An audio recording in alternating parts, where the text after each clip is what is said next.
Oh, here's the camera, by the way, just so you know. Okay?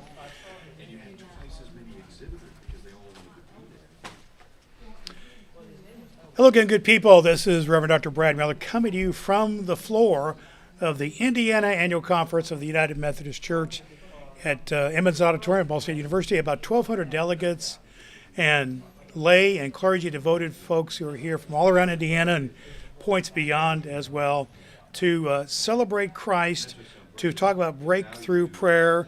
Our theme is praying forward, no turning back, to do the business of the church and to move forward in ministry from wherever we are at. And we're pleased with us to have many people who are a part of the contingents here, contingents of lay delegates here. And one of those lay delegates is here with us right now as our special guest. And your name is? Matthew Bisciglia. Matthew, we're glad that you're with us here today. And tell us where you're from and who you represent. I'm from Lafayette, Indiana, and I represent Grace UMC. Awesome.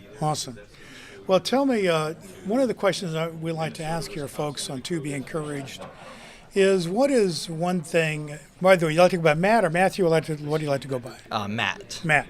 So one of the things we like to ask here, Matt, is what is one reason why you are a Christian? I think it's the biggest thing for me is especially after COVID hit and we had to deal with a lot of losing things. It's something that I can hold on to and I can remember, especially with things not being certain. It's the one thing in life that I can remember to be certain. Something that I can hold on to in the times of, needing it. Mm-hmm. I feel a lot of people see it as a light, and I see it as a light that I can hopefully help shine to others. Kind of a reflection thing, huh? Mm-hmm. So you see that as a source of comfort and Very confidence? Very much so. For a long time, I had to deal with not feeling comfortable, not feeling like there was a lot of light in my world. And then I discovered that there are a lot of people like me, either in age or in spirit, and that I can go and I can, confide myself in them. So what were some of the things you felt uncomfortable about that your faith in God helped you to feel a little more comfort in? Definitely my place in the world. For a long time, I was homeschooled for a while, then I moved to the public school system, and for a while I felt like I didn't have a voice. I didn't have a lot of friends, and after I started going to church and kind of starting listening more, I kind of started to feel my place in the world, started to get more set in stone. I found better ways to communicate with people, better ways just to live my life in order to be more of a part of the community. So your church helped you in that process to find kind of a pathway and a place to go? Very much so. So tell me about that. In other words, tell me at least one reason then you are United Methodist, in particular at your church. So at my church, what's a good way to put it?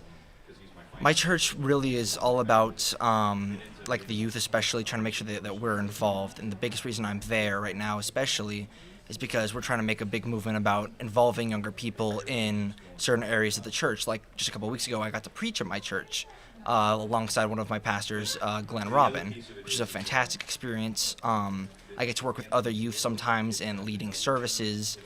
And I feel like the United Methodist Church is really, that's something that I've always appreciated about the way of doing things, that we're good with having other people who are not the people who are always leading and getting more of a diversity up on that stage. Because listening to the same person every week, it's nice, and they always have good messages, but it's nice to also get a fresh face up in there every once in a while. And just to be clear, tell our listeners how old you are and if you're in your situation in life that way. So I'm 15 and going to high school, especially sometimes when you don't feel like your voice is being heard. I found that, church, especially, the Methodist Church, is a good place where your voice is going to be heard by people you care about, people who care about you, and it's just somewhere where your voice will make a difference. It sounds like in your particular church, your pastors and other folks there and perhaps your youth ministry have been helpful in helping you find a place of belonging? Very, very helpful. Without them, it would have been a very different story for where I would be right now. It was a rough time for me for a while, and they helped me get my feet back on the ground. Well, Matt, I see that you're wearing, your viewers can see you're wearing a rainbow shirt. Yes, I am. What's the significance of that for you? Well, I support the LGBTQ plus community fully, and I'm not personally part of the LGBTQ plus community, but I want to support in every single way that I can. So that's a part of who you are, is the acceptance and the inclusivity of that? Very much so. It's I feel like it's one of the most important parts of church is to make sure that everyone feels included. Because for a long time, I understood not being included, and if it's not fair for anyone to be put out of that for a reason that's arbitrary. And so, in your experience then in youth ministry, in United Methodist Church, in your experience of God, it sounds like it's helped you to find your pathway in your place. Very much. What are yes. some ways you feel like maybe you can help be a part of the process, the support or the encouragement of others who may be having their own struggles of finding their pathway?